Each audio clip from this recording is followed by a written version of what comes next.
오늘도 고생했어요. 오늘 하루 주식. 네, 안녕하세요. 오늘 하루 주식 오아주 여러분, DJ 스보입니다. 자, 오늘 살펴볼 내용은 어떤 걸까요?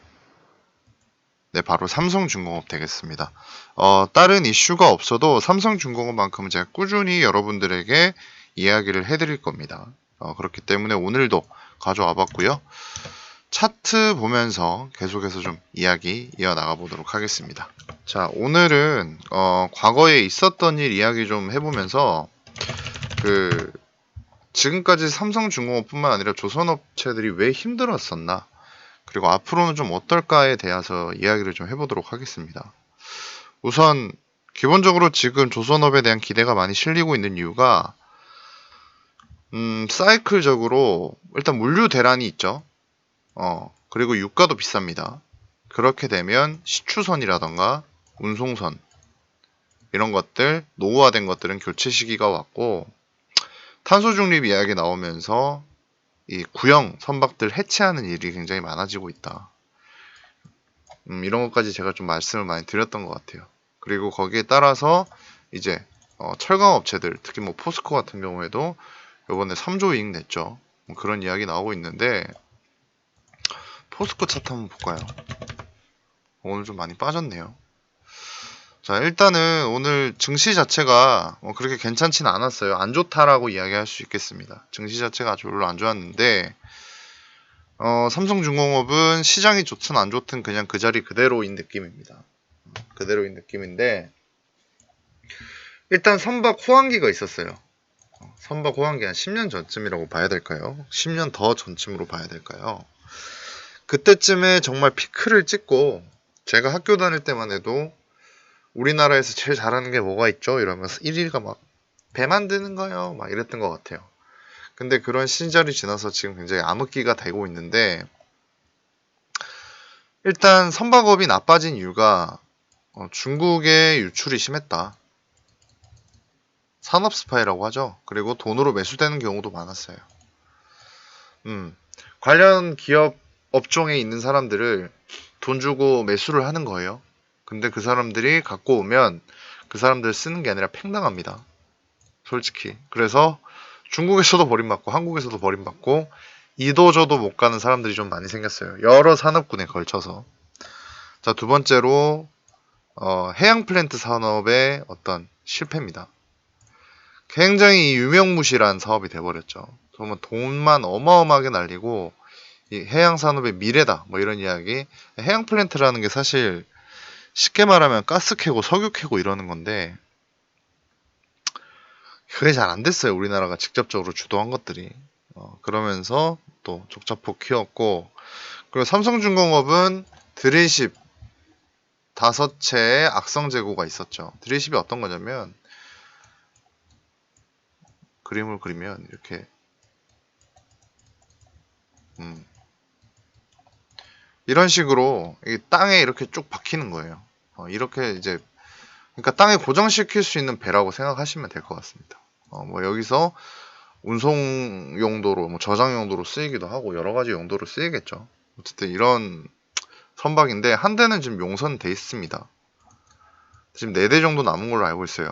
6대 중에 5대인가 4대인가. 어쨌든 이걸 잘 털어야 되는데, 제가 생각하는 삼성중공업의 반등 포인트는 이겁니다. 이거 좀 정리되고 나면 괜찮아질 거라고 보고 있고요. 그리고 현대중공업 이제 봐야 되거든요. 이 친구도 같이 움직일 때 또 같이 움직일 겁니다. 어차피 그룹주들이기 때문에, 조선주, 동일 업종이기 때문에 지금 조금 조용하다, 라고 생각하시면 되겠습니다.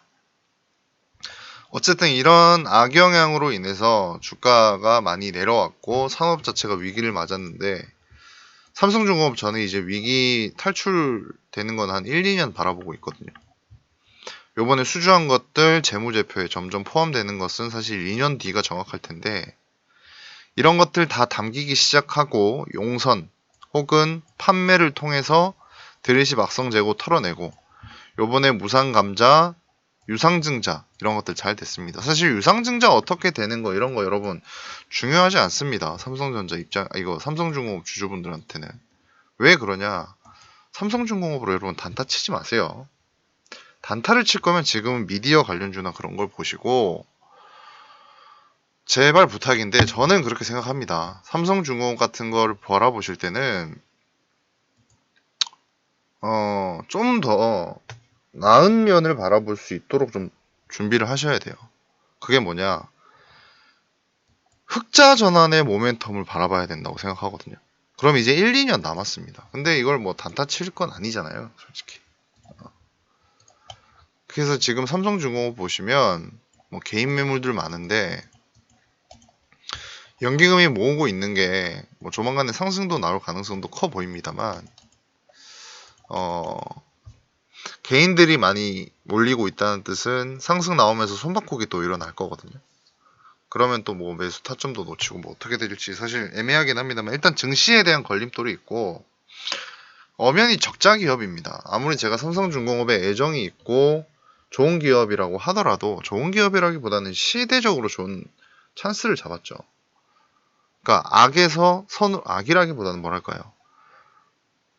배드에서 굿으로 바뀌는 그런 모멘텀이 있는 기업이거든요. 근데 사실 그럴 때 가장 주가가 많이 오르지 않습니까?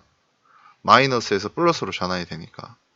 그런 관점에서 볼 때 삼성중공업은 길게 보고 투자를 할 만하다는 거죠. 만약에 여러분들이 제 친구라면 저는 어떻게 이야기를 할 것 같냐면, 보성아, DJ 스보, 나 저기 삼성중공업에 참 관심이 있다. 어떻게 투자를 해야 될까라고 물어보면, 한 달에 한 번씩 적금 넣듯, 일주일에 한 번씩 적금 넣듯 매수를 하라고 하겠습니다. 길게 보고. 그게 아니라면 삼성중공업을 그렇게 쳐다보라고 하고 싶지 않아요. 왜냐면, 조선업이 무조건 좋아질 가능성이 크다라고 제가 이야기는 하고 있습니다. 솔직히 모릅니다. 주식은 모르거든요. 산업도 모르고. 근데 내가 판단했을 때 그럴 가능성이 있다고 보면 저는 좀 길게 보고, 왜냐면 여러분 지금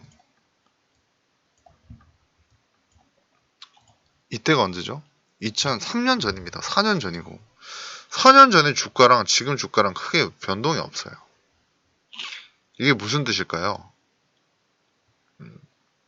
이걸 아셔야 됩니다. 근데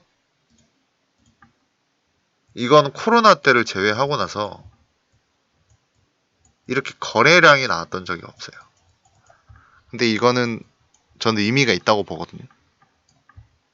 그렇기 때문에 저는 여기가 바닥이라고 보는 거고 앞으로 상승 요인이 많이 있다라고 보는 겁니다. 사실 이때만 해도 이럴 때도 사실 조선업 좋아진다는 말은 매번 나왔어요. 근데 지금은 좀 다르거든요. 지금은 좀 느낌 자체가 아예 달라요. 일단 수주 목표량을 크게 잡았는데 그걸 다 오버해서 달성을 하고 있는 거고 빅3 업체 다요.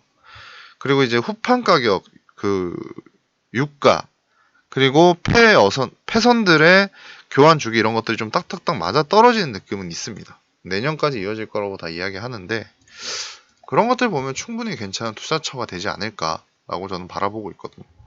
10% 20%에 흔들리지 마시고 모아가실 수 있는 준비가 돼 있는 분들은 모아가 보시는 것도 전 나쁘지 않다고 봅니다. 근데 제 말은 참고 용도로도 사용하시고 또 따로 훨씬 여러분들 따로도 더 많이 찾아보셔야겠죠. 내일도 삼성중공업은 계속됩니다, 여러분. 다들 구독과 좋아요 많이 부탁드리겠습니다. 검색창에 AP투자연구소 검색하시고 홈페이지에서 무료 추천 누르시면 이렇게 매일매일 무료 추천 종목 받으실 수 있습니다.